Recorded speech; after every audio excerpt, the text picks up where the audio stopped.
Welcome back ناظرین، اسی ساری صورتحال پر بات کر رہے ہیں جو موٹر وے پر خاتون سے زیادتی کے کیس میں جو پیش رفت سامنے آئی ہے۔ ٹھیک ہے، اچھی بات ہے کہ پولیس جو ہے ان ملزمان تک پہنچ جائے گی۔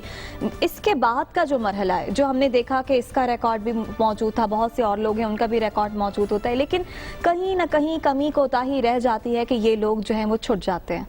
دیکھیے، جیسے ہم ابھی تھوڑی دیر پہلے بات کر رہے تھے آپس میں کہ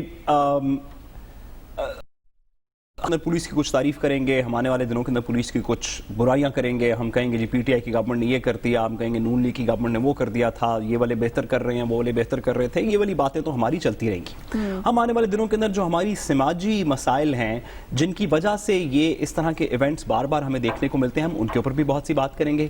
لیکن میرے لیے جو سب سے اہم نقطہ ہے، ونس اگین میرے لیے جو اس میں سب سے اہم نقطہ ہے وہ یہ ہے کہ اس ملون شخص کو، عابد علی نامی جو شخص اس کی بات ہو رہی ہے، اس کا بتایا جا رہا ہے کہ اس کا ایک پہلے بھی کرمنل ریکارڈ تھا۔ نہ صرف کہ پہلے 2013 میں اس کا کرمنل ریکارڈ تھا، بلکہ اس کا پہلے جو کرمنل ریکارڈ ہے وہ بھی ایک عورت اور اس کی بیٹی کے ساتھ زیادتی کرنے کا ریکارڈ تھا۔ بالکل ایسے ہی۔ کسی وقت اس کو حراست میں لیا گیا، اس کے خلاف کوئی مقدمہ بنایا گیا، اس کو عدالت کے سامنے پیش کیا گیا اور پھر عدالت اور پولیس نے اس کو مل کے چھوڑ دیا۔ لیک آف ایویڈنس کی وجہ سے، ہمارے سسٹم کی 2 نمبریوں کی وجہ سے، کسی نے 2 پیسے لے لیے، کوئی پروسیکیوشن ویک تھی، چشمدید گواہ نہیں ملے، عدالتوں کے سسٹم ہمارے انفارچونیٹلی اس طرح ہیں۔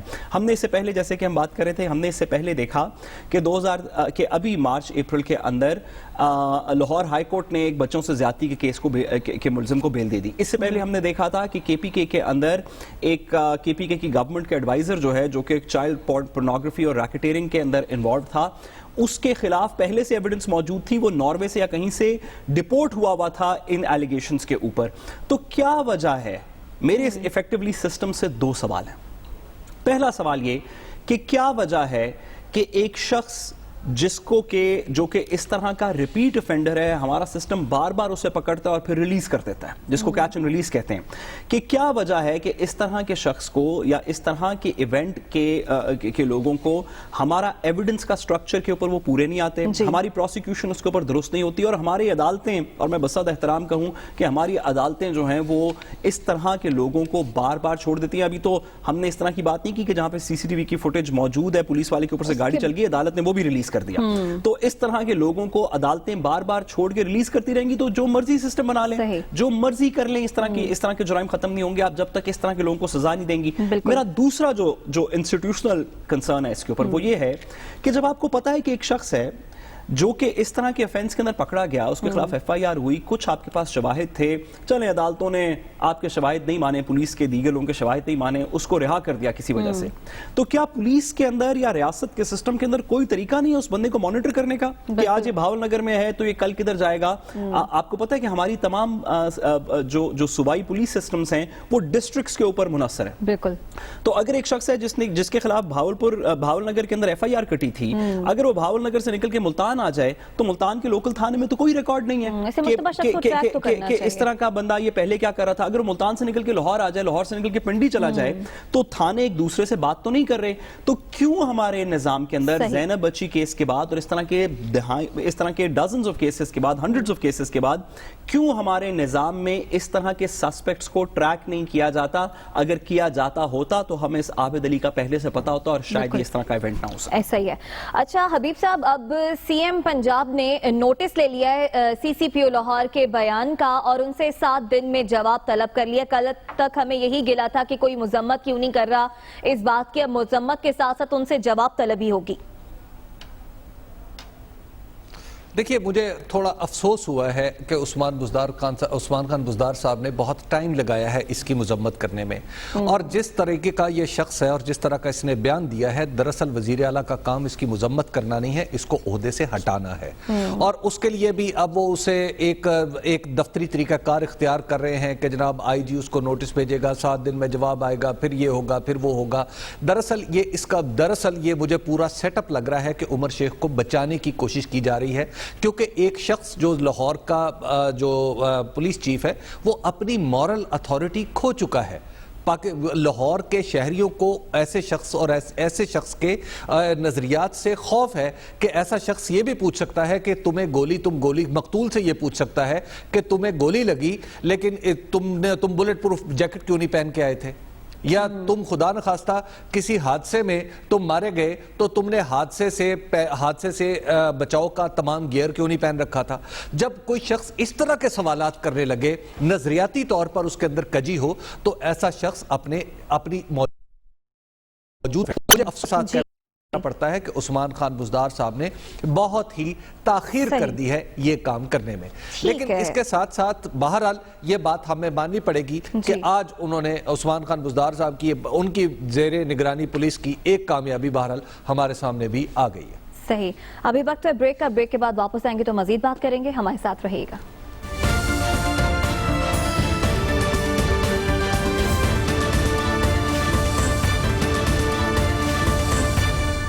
ویلکم بیک ناظرین. کراچی کی مشکلات کو دیکھتے ہوئے وزیر اعظم پاکستان عمران خان کراچی گئے. کراچی کے لیے بڑے اچھے پیکج کا اعلان ہوا. ایک تاثر ملا کہ تمام اب ایک پیج پر ہیں، حکومت ہو یا پھر کراچی کی حکومت، سندھ حکومت، اور اب کراچی کے تمام مسائل حل ہو جائیں گے. لیکن ٹھیک ایک دن گزرنے کے بعد سے ہی کراچی کی سیاست پر، کراچی کے اس پیکج پر سیاست اور بلیم گیم کا سلسلہ شروع ہو گیا. کبھی وفاقی حکومت کی جانب سے کوئی بیان سامنے آیا تو کبھی سندھ حکومت کی جانب سے. اسی ساری صورتحال پر بات کریں گے. حبیب صاحب، کس کا کتنا حصہ ہے، کس کا حصہ زیادہ ہے، تھوڑا ہے، ان چیزوں سے ہم کب نکلیں گے؟ اور اگر یہ معاملہ بھی سیاست کی نظر ہو گیا تو پھر کیا بنے گا؟ دیکھیں، یہ معاملہ سیاست کی نظر ہو چکا ہے. اب ہمیں یہ مان لینا چاہیے کہ چند دن پہلے جو اتفاق اور اتحاد کا مظاہرہ ہم نے کراچی میں دیکھا تھا کہ جس میں وزیر اعظم عمران خان وزیر اعلیٰ مراد علی شاہ کو ساتھ بٹھا کر 1100 ارب روپے کے پیکج کا اعلان کر رہے تھے، وہ صرف ایک تصویری موقع تھا، ایک فوٹو اپرچونٹی تھی جس کا فائدہ اٹھا کے وقتی طور پر معاملہ وہاں پر سلجھا دیا گیا. لیکن اس کے بعد سے آپ دیکھ لیجئے کہ مسلسل پاکستان پیپلز پارٹی نے، حکومت نے ایک خاص رویہ اختیار کر لیا اور بلاول بھٹو زرداری صاحب نے ایک دوسرا رویہ اختیار کر لیا. اس کے بعد جو پاکستان تحریک انصاف ہے وہاں سے بھی پتہ چلنا شروع ہو گیا کہ جناب نہیں، اتنے پیسے نہیں، اتنے پیسے ہیں اور اس سے کم ہیں اور اس کے زیادہ ہیں، اصل بات یہ ہے، اصل بات وہ ہے. تو یہ جو سیاست ہے، ان ایسی آپ یوں کہیے کہ یہ ساری حدیں کراس کرتی ہوئی چلی جا رہی ہے. ابھی میں سوشل میڈیا کے اوپر ایک ویڈیو دیکھ رہا تھا جس میں پاکستان تحریک انصاف کا نام لکھا ہوا ہے ایک ٹرالی کے اوپر، اور وہ ٹرالی ایک فٹ پاتھ کے اوپر لگی ہوئی ٹائلیں اکھاڑتی ہوئی نظر آ رہی ہے، اور ایک شہری نے اس کو روکا. میں نے سعید غنی صاحب سے رابطہ کیا، میں نے کہا جناب یہ بتائیں کہ یہ واقعی اصلی ہے؟ انہوں نے مجھے کہا جی اصلی ہے.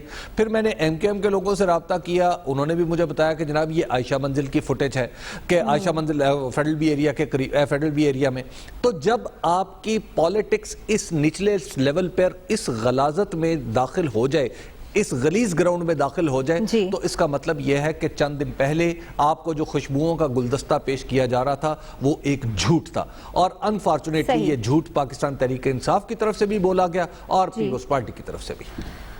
دعووں کی سیاست شروع ہو گئی دونوں طرف سے ساتھ کہ میرا حصہ زیادہ یا تمہارا حصہ زیادہ. اس سے نکل کر ہم اب یہی سمجھے جس طرح سے حبیب صاحب کہہ رہے ہیں کہ یہ معاملہ اب سیاست کی نظر ہو چکا ہے. دیکھیں، ہمارے ٹیلی ویژن کی مجبوری یہ ہے کہ ہم نازیبا الفاظ استعمال نہیں کر سکتے. اگر کر سکتے ہوتے تو میں کوشش کرتا پوری طرح کرنے کی. گزارش یہ ہے کہ یہ نظام نہیں چل رہا. جس شخص کا بھی خیال ہے کہ یہ نظام جمہوریت کا چل رہا ہے وہ کراچی کے مسائل کو دیکھے. کراچی کے اندر خواہ بلاول بھٹو زرداری صاحب ہوں، خواہ پی ٹی آئی ہوں، خواہ ایم کیو ایم ہو، خواہ عزیر بلوچ کی جے آئی ٹی ہو، خواہ بلدیہ ٹاؤن ہو، خواہ کھڑا با پانی ہو، خواہ کچرا ہو، خواہ 18ویں ترمیم کے مسائل ہوں، خواہ distribution of national financial award ہو، یہ نظام نہیں چل رہا. بالکل. آپ اس نظام میں جتنا مرضی پانی ڈالیں گے، میں تیسری دفعہ اس پروگرام سے کہہ رہا ہوں کہ جب تک غلاظت کنویں سے نہیں نکالیں گے، پانی ڈالنے سے یہ کنواں صاف نہیں ہوگا. بالکل. اور ایسے یہ معاملہ سیاست کی نظر ہو جائے گا اور پھر پوائنٹ سکورنگ ہوگی. اس کے ساتھ ہی پروگرام سے اجازت دیجیے، آپ سے ملاقات ہوگی الحرے کے بعد.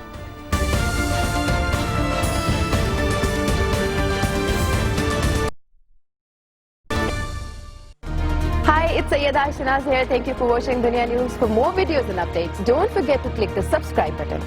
Keep watching Dunya News.